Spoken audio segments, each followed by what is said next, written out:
நடிகர் அஜித்திற்கு பத்ம பூஷன் விருது வழங்கப்பட்டிருக்கிறது. இதனை பெறுவதற்கு அவர் தன் குடும்பத்தினருடன் புதுடெல்லி சென்றார்.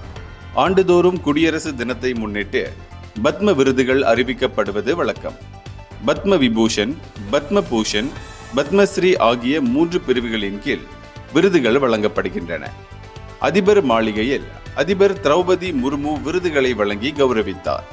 சமூக சேவை, முக்கிய துறைகளில் குறிப்பிடத்தக்க சாதனை புரிந்தவர்களை கௌரவிக்க இந்த விருதுகள் வழங்கப்படுகிறது.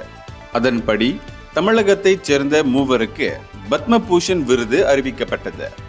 நடிகரும் கார் பந்தய வீரருமான நடிகர் அஜித்குமார், நடிகையும் பரதநாட்டிய கலைஞருமான சோபனா சந்திரகுமார், தொழிலதிபர் நல்லி குப்புசாமி ஆகியோர் பத்ம பூஷன் விருது பெறுகின்றனர். மேலும் தமிழகத்தைச் சேர்ந்த கலைஞர் வேலு ஆசான், கிரிக்கெட் வீரர் அஸ்வின் உள்ளிட்டோருக்கு பத்மஸ்ரீ விருதுகள் அறிவிக்கப்பட்டன. இந்நிலையில் 2025ஆம் ஆண்டுக்கான பத்ம பூஷன் விருதுகளை மத்திய அரசு கடந்த ஜனவரி 25ஆம் தேதி அறிவித்தது. இந்தியர்களின் இதய குரல் மக்களோசை.